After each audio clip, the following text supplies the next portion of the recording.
Greetings, market rebels. Welcome to this week's macro measure. Actually, it's combined with sector situation because I think things are so intertwined. So we're going to do it that way this week. It's a little bit after 11 a.m., adjusted for daylight savings time here on the East Coast. I'm Wayne, and let's get into it. It's too intertwined for me to really separate this stuff at this point. So here's our trusty disclaimer, and let's get our trusty intellectual property rights notice. And we're going to flash our theme that we've been running with of late, which is point counterpoint. Again, because it's still that, mainly because this trend that's been in place since the lows in October has not been broken yet. So we have to always note that, of course.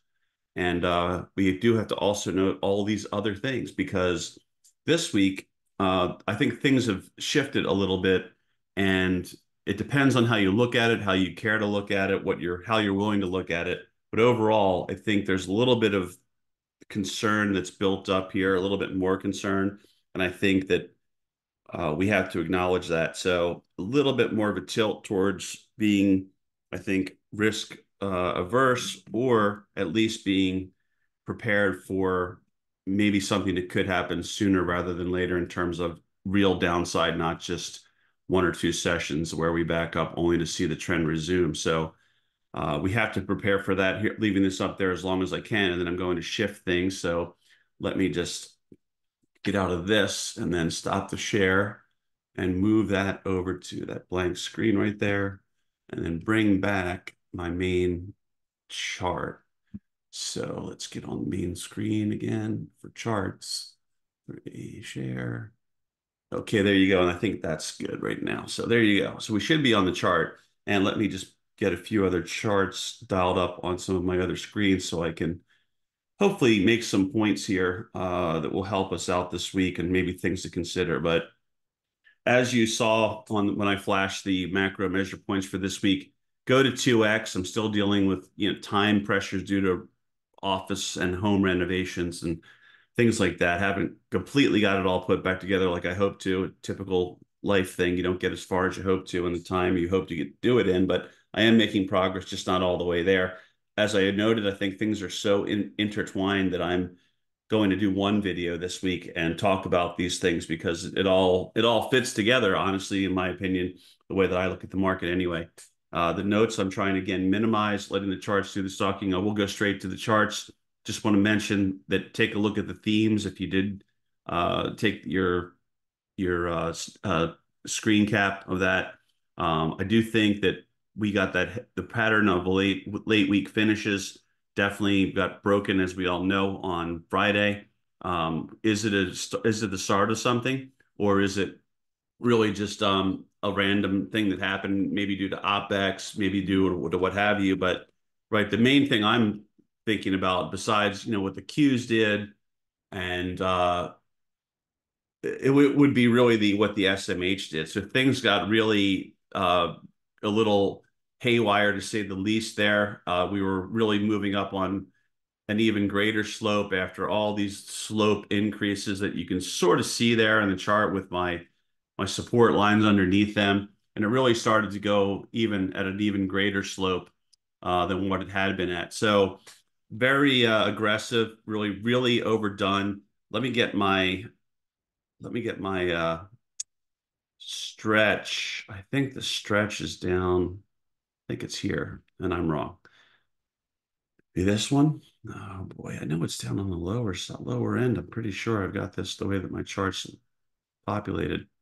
I'm trying to get us with a good idea on stretch right now, and it's just not coming. Just bear with me, please. Come on, guys. Where am I here? I don't think it's up that high in my list. That is not it. Why is it on here? Nope, that's breadth.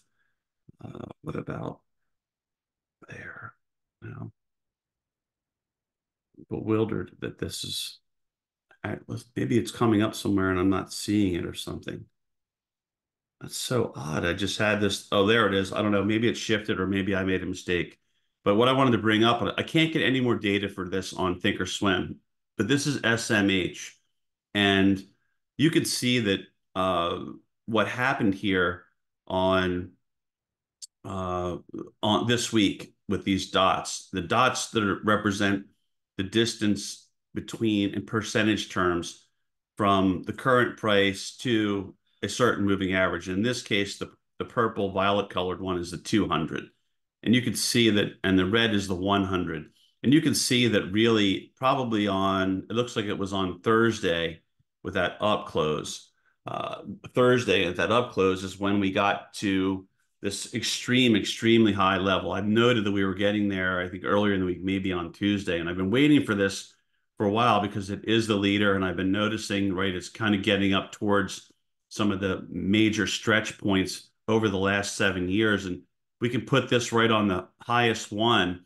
And that Thursday dot over here, that exceeded even this one, which was really made, I think, in the response to the government Fed response to the COVID situation, the incredibly mishandled COVID situation.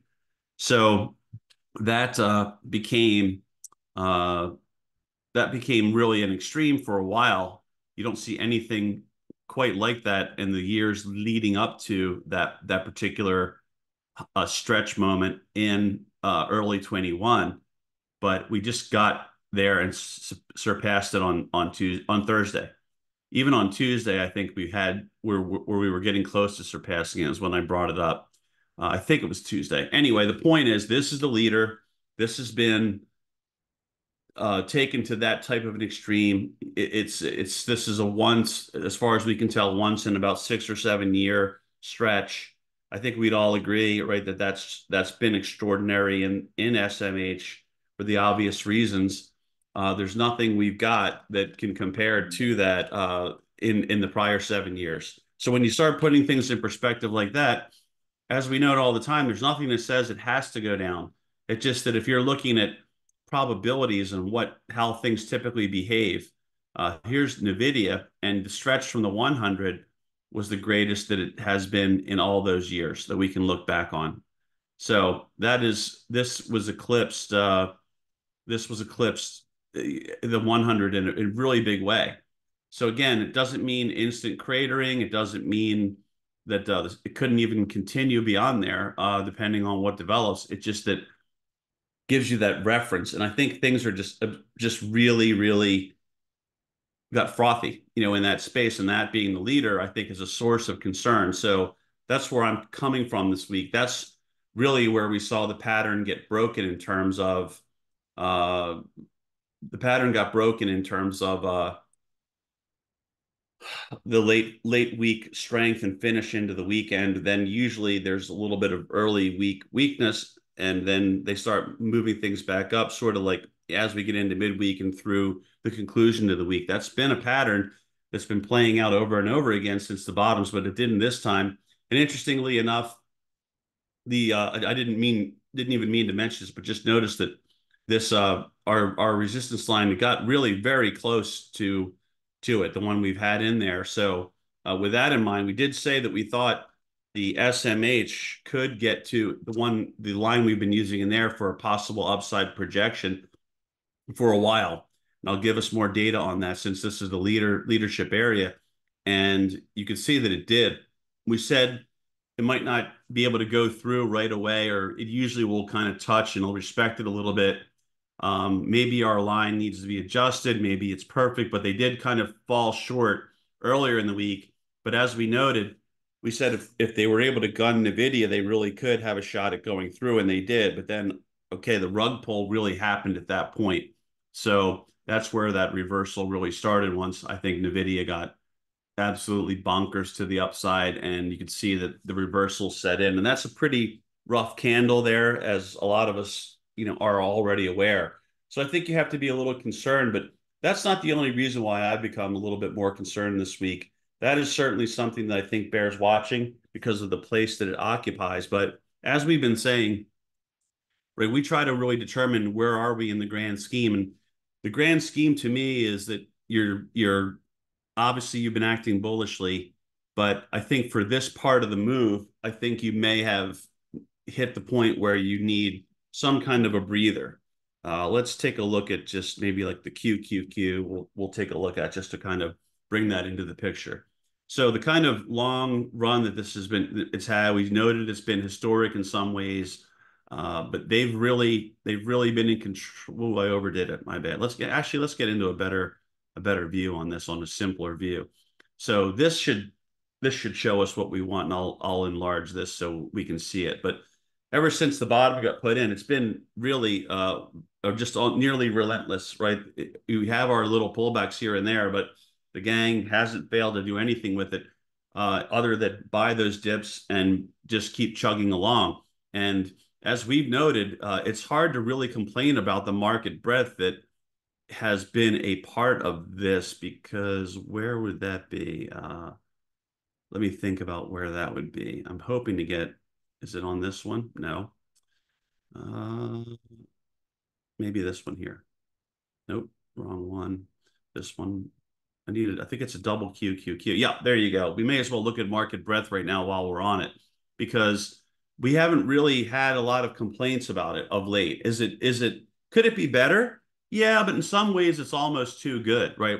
Usually you don't get too much, your readings don't get too much better than they are right now. So I think overall it's been good. And I think we saw the sectors really kind of sector participation really start to broaden out, as we saw in 2023, something else we've been noting. So if you look at the last couple of years, things like your AD line, your cumulative advanced decline cumulative average, these things are really up near the tops that we've seen before. So it's been good, right? It's been really good, but you can see where that kind of occurred at, getting up to these levels, and that's not really a great situation, which is why I've got the question mark, or have things gotten too good in that way? It's not really across the board too good, though. You can see the McClellan oscillator hasn't really spiked up into these all-time highs, right? It hasn't really followed all the way. The cumulative volume index has not followed all the way. Now, some of this can be a little contrarian, where there's still, you could say, well, maybe there's not enough true believers, and maybe that argues that there should be more upside, and you could take it that way. But just kind of taking that snapshot in time the way we are, McClellan's summation slowly rising again, but again, not near a peak yet, like a former peak. Let's put it that way. It definitely could improve. So at the same time, you could say, well, it's not that great. You could also say, but it leaves room for improvement. So some of these things do look pretty good. Others, just kind of a little lagging, and it makes you a little bit concerned in some ways. This is interesting. We should probably try to move this chart. Let's see if I can chart it on here just to kind of stay consistent with this. But if we pull this line up that we were using, this seems like it kind of clipped at that top part right there. And you can see the top there on Friday. That's usually a little concerning when this former support line becomes a resistance area, right? So if we extrapolated that off of those first few lows, I've seen this many times. And so you might have a little bit of negative divergence that happened here. And of course, you have that strong reversal candle. By the same token, though, you do not have a crack of support. So if we come back here, we just take another support line. We might have to use the candle body and combine it with near the wick there. And that might be a line we could just, for quick and dirty purposes, work with. So you haven't even cracked that line. And this is why it's pretty hard to say, yeah, this thing immediately reverses and just crashes. Now, news could drive anything. We all know that. But in the absence of really major market developments, you can almost see there's a flat line right in here too, between like the open, the close. There's another close. You're really close on some of these closes on these candles and lows on these candles. So it seems to me like really near 437-ish in the Qs, somewhere near there is a little support, which is right pretty much, depending on when it were to get there, that would dovetail with the support line we just put in there. So do note, of course, that there are multiple gaps that this stuff left on the way up. And I usually, after 4 to 5 sessions beyond the gap, I usually just ignore those and don't really factor them in my short-term reads of the charts. But when you have this, what could be sort of a negative divergence situation that cropped in here, big reversal. If again, if and until you do see some support potentially get cracked, it's probably in most cases premature to really fight with this, expecting to get more than a nice little just dip that you trade. Because again, trends tend to persist longer than we often expect them to. But if you wanted to make an argument that way, you could make an argument by moving to this view. Let me just kind of get off of percent for us. My goodness, this is not cooperating with me. All right, here we go. Let's do this, and we'll stick with the cues, obviously, and we'll bolster it up. But this would also bring the 20 SMA right into there. So a lot of things are really lining up near that 436, 437. So that could be a big area. What I would note, though, is if you look at, say, this former high up here, or you look at a prior high back in here or here, these saw really stronger readings on the, let's just say, the indicators oscillators, right? Again, simple stuff, nothing fancy. But you're not seeing that same forcefulness right now. And I have a sense that there has been some selling going on. We all know about the insiders that have stepped up and sold, and that always gets sort of shooed away especially by the perma bull community. Oh, that's just a scheduled sale or this or that. But I've noticed over the course of time that these guys, their timing really isn't too bad.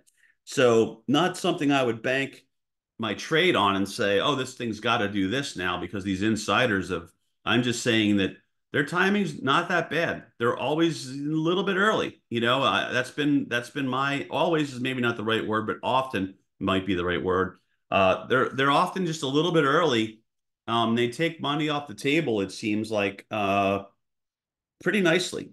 So with that kind of stuff that's been happening, and let's not fail to mention that the banking system issues that we've said we thought were still there. We've been keeping a note in the news, some of the newsletters on that.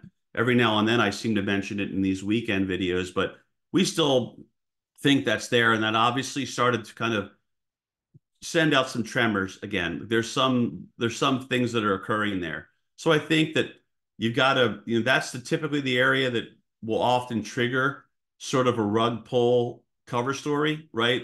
And maybe even a legitimate rug pull story for why things start to get really whacked. So again, I would be very careful because I just don't think, right, in terms of this move, not that there can't be more to this potential bull market, right? We clearly have made new all-time highs, at least nominally we have. So you can't really say, well, we're in a nominal bear. We're not in a nominal bear anymore, right? That sort of ended when it left this consolidation that we had in place back in here. And I'll just move out of the ellipse to the pointer, I say. There you go. So we left this corrective consolidation and started to break out in the direction of the incoming trend. And I think that's when that bear market type behavior was over. And you can see that there's this move here, not that there has to be a relation between this big move up to this corrective duration to this next move up, but there often are relations between those types of phases. And so this is clearly not as long as this one, but we also haven't had anything like this, a really serious corrective phase within this uptrend yet. And that's the kind of thing I'm thinking could happen, not to maybe the exact degree. I'm just saying that I think now, with the way that things unfolded this week, I think you've got to raise your DEFCON level. I think you've got to start, and as I noted in the notes at the bottom, I think you have to have your put butterflies pre-selected. That doesn't mean traded or on. I just think you need to have a plan in place. Like if I start seeing things crack, what am I ready? What am I going to do? And not like see the market start really maybe unraveling potentially. We don't know, but let's just say it's unraveling. You don't want to then be in like, oh, what strike should I buy? You kind of want to look at the charts and say, look, I think this is where it could correct to. I do expect there to be stout support to here. Here, and therefore, like that's where I'm going to put my middle strike of my put butterfly, because when it gets there, right, it's played right into my hands, right, played right into my greedy little hands. But that's a whole nother story. You can talk to Ryan and Greg about those in the live webinars this week if they've got time. I'm sure they'll assist in sharing that kind of an approach that we like to use because it's morphable, it's low dollar, low risk, and when you go to the morph, you can really turn it into something very, very strong for yourself if you are feel like you got a handle on morphing and you kind of sense that there's a time that calls for the morph to occur. So just something to think about. Anyway, I'm sensing it's the late innings. I'm not saying that there can't be another leg to this. I'm just saying that for this move, I feel like you really have to be on guard this week because you could have a visit ultimately to something like the 50 down here.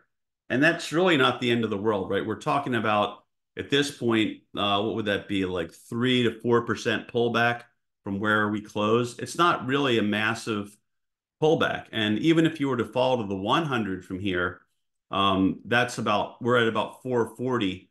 So 10% would be 44 points, right? And we're right near 439. So that would be less than 10% should we drop down to the rising 100 there in gray. So that would probably be a really big move. And by the time that we're to get there, that probably takes a little while should it happen. You're probably not even, you're maybe at 8 or 9%, something like that, maybe not even. So it just depends on how and if and how really it were to behave. So I'm not pounding the table. I'm just trying to keep us objective and say things definitely took a turn. And I do feel like they've been using this recent phase here overall to sell stock that they bought, at much lower levels. And insiders are doing the same thing. And we've got the little banking situation cropping up. And here's another reason why, and this is why I'm really intertwined this week. So let me pull these up for us, and they are right here. Let's pull over our sector charts. And I'm going to just cover this because what's a little concerning about it, and I'll try to show these all a little bit bigger, but what's a little concerning for starters is XLK tried to break out, right? That was kind of re-energized and break out after a consolidation, and it definitely failed the first time around. So there's a couple of leaders, XLK, XLC, that we said could start to rejoin the party. They tried to, and so far they've really not been able to pull it off yet. Now they may still, but we have to really treat that, I think, as a work in progress that's not really succeeding so far. And that's why one reason I would say that you have to be a little more on the defensive in terms of your mindset and your approach right now. Another thing is that oil, which we looked to start making a move up, we've been slowly but surely noting how it's getting better and better, but it just really hasn't done much. It did a little bit, nothing special yet, but you could see that just slowly but surely things have been improving in there. And that, of course, if that starts to get a bid, that's going to create the sort of sour taste at the pump for folks. It's not like it doesn't happen every year heading into the summer travel. I won't say every, but you get the idea. It happens frequently, I believe. So it's not like this is anything completely uncommon or unexpected. In fact, it might be the opposite, but it's getting up there that could really force the consumer to say, oh no, like I'm getting hit on this again now. We've had an incredible run in XLF that they just haven't let go. I kind of put a clothespin over my nose and just said, I'm just going to keep adding ideas in when we see the bullish EOA. And it hasn't gone down, but it's really kind of, if you notice it of late, and I'll enlarge this a little bit, so hopefully you can see it a little better, but it's really kind of hesitated to go. It's just sort of telling me that this is a little bit on the tired side right now. It appears, and with a 71 RSI, that shouldn't really be a shocker, right? 71 RSI on the daily. So let me get a couple other charts up here, and I will flip this just to check that. Let me see where that comes in on a weekly basis on RSI. I'll do that, and we can come back to these sectors. That's checking in at 79 on XLF, right on the weekly. So you got to be concerned when a weekly you nearly get to 80 on a weekly RSI, I think. And so that's another reason for concern. Real estate, again, we noted this could start to perk up. It did, and it's finally found a way. It started to move up. So totally against my gut instincts of what maybe should be happening, because we all know the commercial real estate is, we all really sense, I think, that that's a vulnerable area. But so far, no one seems to be all that worried about it yet. But that did pick up. Would just note that a little bit of a defensive name tried to catch a bid again, but it's also been an offensive name with what's all the developments out there. This would be healthcare. So that did try by the end of the week, though. That kind of put the kibosh on it doing better. So you have to be worried about maybe a lower high in there, false breakouts over here, something that could help companies but give pain to consumers is rising. Staples, they put in a new high but backed off. More importantly, the XLY, which was kind of the risk on view, okay, things are really doing better and better and better. That has really had a rough couple of, let's say, rough couple of weeks or a week and a half. You could see after topping out. So has to be a little concerning. We're waiting for transports to come along and join the party. They started to try to do that finally right this week after leaving behind right the little sort of short-term uptrend, went into more of a consolidation for a few weeks, tried again, but look at that Friday performance, just an ugly candle, not looking good there, right? Kind of a lower high put in, right? So a very important sector, which we can talk about how a lot of these are, but another thing that I would say is like that's what we've been looking at in IWM. I think really getting going since XLE has been at least a little bit. That was really the last few signs we were looking for to say this market really is firing on virtually all cylinders. But this has eluded it still. This, I think, if you look at it the other way as we are, right, where a little bit of consumer issues, this thing nearly 80 on the weekly RSI. These are the important sectors. Two former leaders struggling to break out when everything's supposed to be wonderful. XLI, this did do very well, but you can see that had a rough Friday candle on this. I can probably pull that one up too. It's probably worth tossing this one in and saying, well, where are we on the weekly RSI on that one right now? Let's see what comes up. That is at a 76 reading. So again, could it keep going? Sure, it could. We all know that. But at the same time, this is probably due for some kind of a pullback soon. Maybe not this week, maybe not Monday morning. Same thing I'm sorry, that's XLI. XLB is pretty much probably similar, but maybe not as bad. So XLI, rough candle on Friday, just like XLB. Let's bring up XLB just to see where that ends up on the weekly. And I think that's going to still be up there, but I don't think it will be as much as high as XLI. And for a change, one of my guesses is right. So that's only I say, but that's got a 68 if I round off in XLB. So up here, right, had it closed up here, you would have been really close to 70 on weekly. But here's another important development, I think, is that you just shouldn't shrug off. Now, granted, right, TNX rolled over this week, which we'll discuss, but that usually helps utilities. Dollar rolling over usually helps precious metals, helps black gold, helps oil. But look, this thing started to lift again, and again, sort of like dual edge, right? Like, is this really because there's a little bit more of conservative rotation going on where a lot of people are saying it's been incredible. I'm going to rotate into some safety stuff for now because I think historically it's so many things, especially the leadership area in this market, have become stretched and we're really due for some sort of a pullback. And we are due for that as per the presidential election cycle. Sometime really from mid to late March is when things typically top out and we usually get some sort of a pullback. So if one were to start to unfold soon, it could be a week early. We don't know. It could be a couple of weeks late. It may never come, but whatever the case may be, it would be sort of on time if something happened relatively soon over the next, say, 20 days, roughly speaking.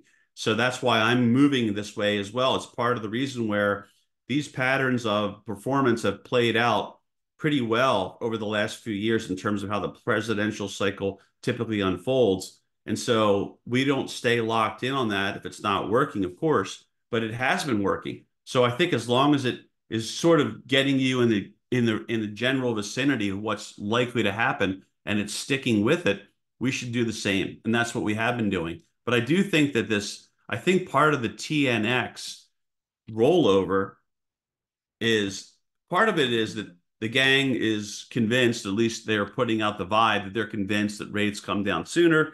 Some of the comments this week made by so-called luminaries seem to suggest that, oh yeah, rates are coming down. We've heard this before, but a lot of people that have been pretty good with talking about advanced data and how things are likely to turn, they're saying that inflation doesn't back off. So it may in fact rise a little bit between now and the June meeting. So if that's the case, I really wonder. Uh, I don't think the Fed has any credibility, but some people still do believe that the Fed has credibility. I usually have a problem with people that debase my purchasing power to the tune of about 97% from when they took over, but not, a lot of other people don't. Anyway, with regards to the Fed, some people, I guess, still give them a lot of credit or whatever you want to call it, authority. And they're thinking that, hey, this is what the Fed's saying. I'm going to stick with it. And I think overall, that's probably been the case. The Fed did keep saying, we're going to raise rates, we're going to do this, we're not out of the woods. So I think I have to be honest and say, at least what they've communicated since they started to raise, I think overall, they've been pretty decent lately. And I also think I said it at the time in one of these videos that when they did stop the rate increases, I thought it was the right time to do it. I personally thought rates should never have been as low as they were for that long. And when they did have opportunities to raise those rates in years past, they really blew their chance to do that at least a little bit. But for whatever that's worth, the fact is that this to me, you really have some egg on your face if you're saying, well, inflation needs to come down to here before we really cut. And you're just yet, it has yet to do that. And people, again, that have been right about the longer term trends of inflation and how the next swing of inflation would be well before became the next swing, those people are saying, no, the next couple of months aren't really conducive to supporting a rate cut. The people I follow that have been right. So anyway, take that for what it's worth. Not everyone's right all the time, even if they have had a hot hand of late.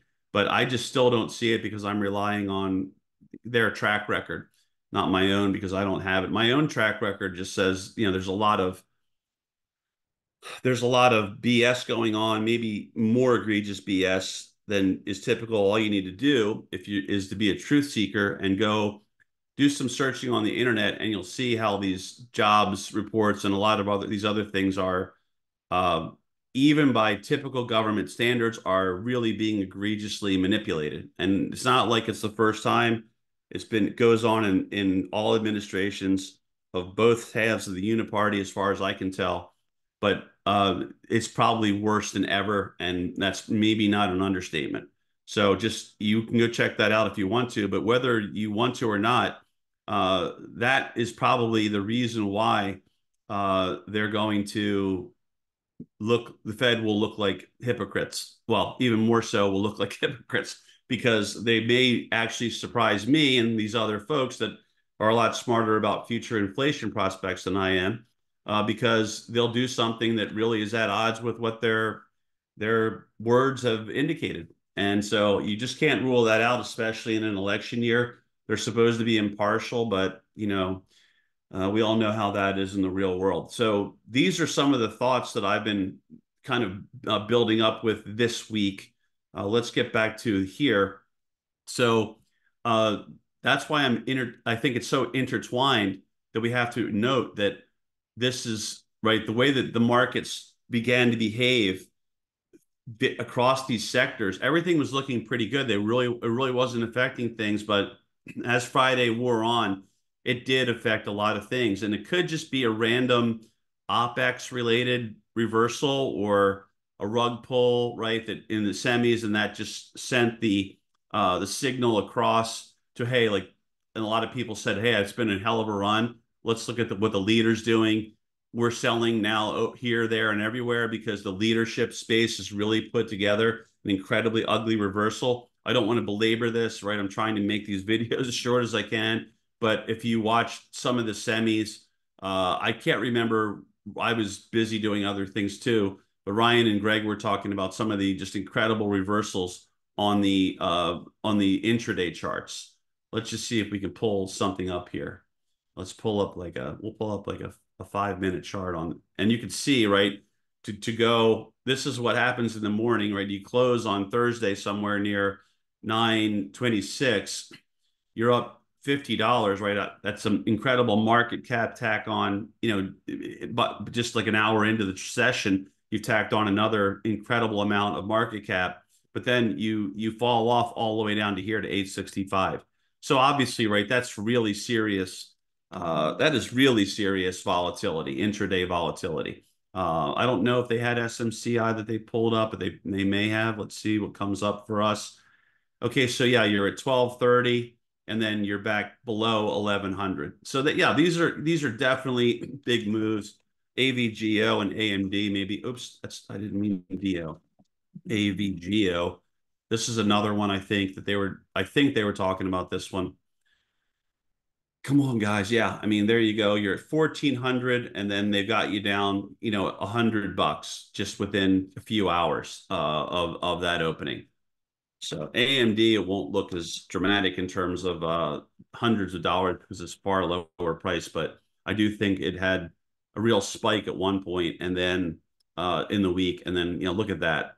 That's just right. You have like not quite, but almost a 10% drop in the stock from the high to the low. Not quite, but you're getting there. It looks like almost from 227 down to that would be 23 points.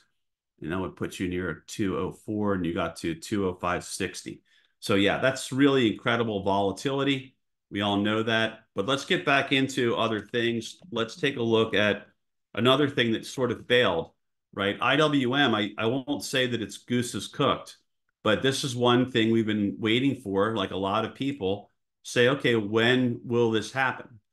When will this finally get on board? It's got so much room to make up if it finally starts to go. And it was looking better, better, better. I mean, it still looks good. So I don't want to sound apocalyptic, but again, like it's been it's a good intraday mover. And you can, especially when vol is down, it's really a great vehicle, I think, to look to for nice little trade opportunities during the day.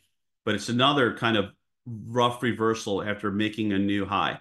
So rough candle there on Friday. Again, don't want to read too much into it, but don't want to look past it yet. No violation of any rising SMA there, but really not a convincing way, right? Not really a convincing breakout. However, it's still held above the former highs. So you have to at least give it that much credit. As long as it stays above, let's say 205, right? It probably deserves some credit for being able to do that. But really, kind of like the typical IWM fits and starts, not that really smooth, just burst, burst, burst trade. Maybe when that finally happens, that'll really be the signal that something is really going to unfold in terms of a whole nother leg higher if they do manage to get IWM to really just burst relentlessly. But this is still well under the all-time high. This still, if we start factoring in inflation, it's got even more to go to kind of just create a new or reach really the inflation adjusted former high. So that would be 244.46, I believe, is the former high. And it's got this big picture. We talked about how it has this big picture look, leaving a consolidation and trying to go. And it does project that it goes higher. If it can keep going, it should really work up to probably around 230 to put a number on it. So I'm willing to get ready to trade it to the long side, but and if rates really crater, that could also really help it. But I feel like the reason why rates have rolled over is really more for people moving into more of a safety trade type mindset rather than hey, we think rates. I think it's both, but I think there's a little bit of at least a little bit of a safety element into what they're doing. So there's the big picture on IWM. right? I think you've got to treat that as if it starts taking out this week's high again, then maybe you really are going to be off. But for now, until it gets through there, it's kind of in that false breakout sort of. There's some trepidation there. It seems like by traders to really get in on that, and that might be because there's still issues within the banking system, and maybe they're worried that that's going to eventually hurt some of these smaller companies that rely on these smaller banks for financing, for expansion, or what have you. I mean, that's typical stuff that people would throw at it there. So let's take a look at where we are. So yeah, so you saw that we did have some false breakouts that are possible in several sectors. We did note that breadth is becoming maybe a little too good in some ways. We did have the safety trade we talked about. The IWM is still missing. It hasn't really, I don't think I can be convinced that it really joined the party yet. It's trying to. We have to give it that much credit. But XTN, it looks a little concerning right now. The fact that it failed to break out. IWM the same. Here is the VIX, and we should drop down to a daily so it looks more natural. But this is at least showing a little bit of a pulse now. So we have to note that this is not back near the lows, right? Even though we've just come from new all-time highs and key things, it's not down there. So it seems like there's a sense that someone's going to bid a little bit more than they typically are. They're not. It doesn't seem like at the moment these players that are using this or volatility in general is receding enough to say that hey, we're really at complacency points. You should stock up, or that you're not really elevated in a way that you would say that without really cracking it, that you're saying, wow, this is really telling us that we're about to roll over. There's a real big bet happening that's aggressive in light of not breaking any support and so many things. They're really coming after this as if they're anticipating there's going to be a crack of support. So it's working its way up. So again, more or less bears watching because not all the way down here. It's sort of in that range between it's about either about to get serious or once again the long VIX players are going to be disappointed, and you're going to probably see just more frustration and retreat if the bulls are able to pull another bull extension out of their hats. So that's a little interesting though to me that it's not near the lows. It hasn't been near. I should say hasn't been near those lows. I thought it was going to come down towards a 12 handle last week, and it couldn't do it. And then they really didn't let it even sniff that at all this week. So they really just started moving it back up. So that might be a little something. I don't want to extrapolate too much from the VIX. I don't think that's easy to do, but it is a little bit different right now. So again, I think it bears watching. I don't think that I know any obvious catalysts. I don't know what would just ignite this market beyond where it is due to stretch factors that we talked about earlier, or really valuation factors, where they could say, well, this thing's got a long way to go because it's so undervalued or something like that. It sure doesn't seem like it's trading that way to me. I think the Buffett indicator that people talk about, which you can look into, I think that's at a really strong kind of extreme. As many have noted, right, it takes for every dollar of debt the country takes on, right, we're getting less bang for our buck. In other words, it takes more debt to produce the GDP mirage than it ever has before. That's just something that's been troubling a lot of people for a long time, but it just seems like it's intensifying as well. We did note that there are some banking system tremors. We did note that also, right, this is something that's why it's sort of intertwined, we did note that black gold has sort of caught somewhat of at least a small bid. But again, we were looking at this. We finally started to see something potentially constructive. Hasn't been great trades in UOA Pro yet. Hopefully there'll be a little bit more of a burst so folks can make decent money. I think we've got a couple ideas in there, but hasn't really been that great. We did add a silver SLV idea. I know a lot of people don't like these ETFs because for various reasons you can look into. I can't say I blame them, but with UOA, we're taking what we can get, right? We're saying that someone's appeared there. suddenly, and they're doing this, and the chart looks predisposed to want to do with their how they're ostensibly positioning themselves, or maybe they're hedging themselves, and we're willing to take trades in that opposite direction too. But this has definitely looked better. We finally saw something maybe last week for the first time where we were like, wow, this thing's finally starting to behave a little bit better. Some of these metals things after the longest time. So it's not a you have to, I think, factor that in. Like, why is this suddenly seeing UOA? Why is this thing, the charts, why are they suddenly looking better last week? And why was this week that we just traded through, why was this such a good week? And of course, the dollar came off, right? Yields rolled over. That I'm sure is part of it, but this really all set up. And we were talking about it. So we're not surprised by this, right? Obviously, but you know that this is a defensive area. People usually go into here when they want to get a little bit more defense or feel as though they're hedging a little bit more. So that's why we have to uh, respect what happened here. And again, it's a notoriously intemperate sector to trade because there's a lot of manipulation. It's a proven fact. You can go look at the news over the last several decades, and it's not even anything new, but the last several decades, you'll see all kinds of slap on the wrist fines with the big Wall Street firms that because of what they've done in the metals market, but it's almost like they have authorization to it, and it's just a formality. But that's a whole nother matter. Again, I don't know what the propulsion catalyst would be. I don't know. I think more if there is anything, it's more likely to be off the radar. So if they're going to keep marking this market up somehow, even though a lot of like it looks like a picture to me that's a little vulnerable right now. Wait, obviously with what I'm discussing, but I think you uh, I think you would have maybe something bullish out of left field or bearish. So my bet on out of left field would definitely be financial system concerns because of the long-term sense we have in the banking system.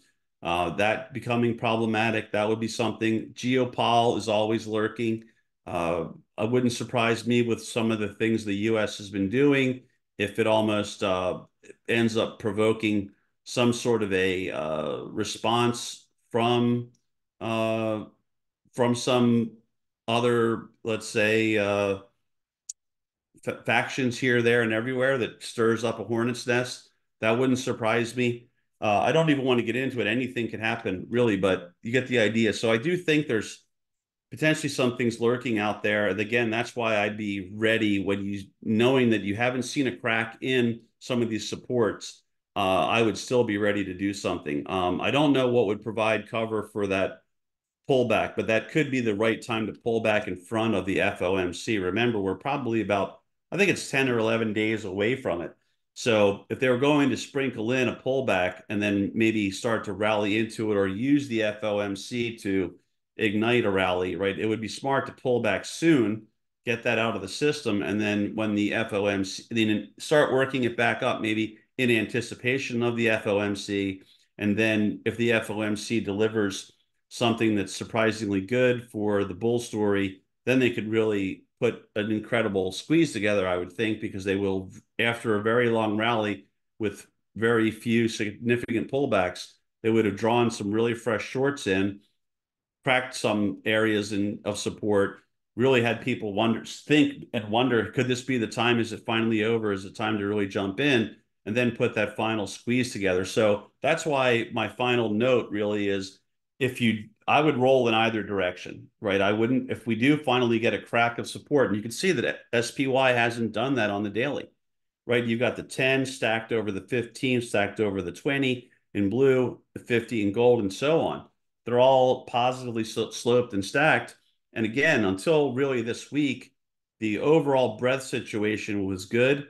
Sector participation was good. We did have a few concerning defensive rotations in sectors, I think. And we also had some sectors that failed to really get the enthusiasm back. So there's a little bit of like maybe tiredness. I do think there's been some distribution up here. I do think they've used the last week, maybe even the last couple of weeks overall to sell because you've sort of slowed your advance. If you look at if you look at a support line like this one that I just, or I think Let's Be, if you look at a support line like the one I just made blue there, and I'll just extend it so you can see it better, but you get the idea. That's a certain slope, and you can see that the slope of late has really, once we gapped up here, there really hasn't been anything that strong. So it was working its way back up towards there. I thought maybe this sort of mid-channel line we've been working with here, I thought maybe they would push it up to there, and then we'd be able to see if it could get through to the upper side of where I believe there's another channel line that's worth keeping on your charts. And I'll leave that right there. But we didn't get that, right? We didn't get that push to there nor through there. So there could still be one, but we have to wait and see. We need to see more data. I don't think anything awful has happened yet, despite all these kind of concerns and warnings that are cropping in. You still are holding even the 10-day. So you need to see something break right where before you get in. But remember, these guys are really good at barely exceeding something like the 20-day, like they did there, like they did there, like they did here a little bit. And then again, very quickly moving this thing back up against you. So if you do trade something to the bear side, do the quick trim, or at least consider doing the quick trim that I talk about all the time. That way, if you don't get the follow through, you wait overnight to see if it's going to continue to fall the next day, and they rip it back up on you. Then you can at least maybe still eke out a small profit, or at least a break even type trade, because you didn't press all, let's say, base 10 contracts. You sold two or three, one, two, or three after you had a decent profit, held seven, held eight, whatever, and then those kind of got marked back up to where you got in. And that's the quick trim, where you just take a really sort of 20-30% of what you hold, you take the money and run on those, and that lets you, I won't say free roll the balance, but you could even roll the balance down, and then if it doesn't work out, you're out. If it keeps working, great. 70% of what you already started with is all. Now you banked money on 10, rolled, since you rolled 70% of them though, you're still into the tune of 70% of your original size. And then if those keep working, great. If they don't, you still bank on the 10 and you get out and take a loss on that roll. Hopefully that's a lot smaller than giving all your money back because you moved from, say, I don't know, at that point, 75 delta to maybe 50 delta, right? So you're not giving as much back. Anyway, just one thing to consider. I do think, again, I would talk to Ryan and Greg this week about your downside butterflies. I would get involved there, in terms of the discussion, just to be ready if you're unfamiliar with how to structure those, what Ryan likes to do. What Ryan likes to do is very similar to what I like to do, if not identical. So he does a really great job of covering that. You can see the diamonds kind of stop participating and they're on the verge of rolling over, which is a little bit different, right, than what we've seen. So again, the big dogs may be rolling over. Again, not something, right, that looks this way yet on SPY, not something that looks this way on Qs, but they're flashing a little something there. They didn't really participate over the last couple of weeks. So something to think about there. I think the Mag 7 still looks pretty good overall, but the diamonds themselves, you can see they're looking a little more vulnerable in that Friday candle is not a good looking candle. Let's see if we can just take a look at copper. I'm going to take a look at a couple more things and then we'll wrap this whole combined video up. But copper, I think we're still in, well, I'm not getting the data. There it is. We're still in the consolidation. As we said, things were looking a little bit better in there, but you can see we've been consolidating in this range for some time. So not really a major change there. Let's take a look at XHB as well. It's been a great sector really to be a bull in. Sort of even, I don't need the slash. What am I thinking? A ladder term bull. You could even have done well in there. We've had both bull and bear trades in there over the course of time. Is this loading? I probably need to wrap up anyway because it looks like Thinkorswim's really getting bogged. But look, that made a high. It just gives you an idea, right? They're not letting some of these things go completely yet. Even things that you would think, right, the fundamentals do seem a little concerning on, but they're not letting them go yet. So just keep that in mind. Don't want to get prematurely short this market. Let me think if there's anything else. We do often, I'll just take a look at one of the ETFs there. But there's, that's kind of done a little bit better, but not completely back at the highs in terms of tracking the XHB. Let's probably throw together one last look for something. We'll do Google, Meta, Microsoft, NVDA, and Tesla. So this has really been, right, the Mag 7 package that's led things up. So that's a rough candle. Other than that, though, there's nothing negative to say about it, right? You can't like the candle. There's gaps there. There's gaps really in all these things that we've covered so far that were left. So you've got to be careful in the short term, but I really wouldn't worry until the 20 starts coming under pressure. At that point, that's when I would start to say, okay, this is on the verge of getting real. But remember, they're great at exceeding it and then reversing it. So if you get in a little before maybe the 20 cracks and you ride it down to there, again, the quick trim might not be something that hurts you. But since we don't have the Fed to propel this, I'm not sure what keeps propelling this other than maybe inflation data or comments from Fed speakers, that kind of a thing. Again, or something from left field that's just a really positive development, or even if it's a faux positive development, like something that emanates from DC that would be sort of supportive of the economy or the market. Maybe that could help things and keep things going. But I think you're at a spot that you've just got to take a deep breath and realize that you're getting really close with the way circumstances are shifting and conditions are shifting to a potentially important juncture, and that would lead to some sort of a more meaningful pullback than most of what we've seen so far.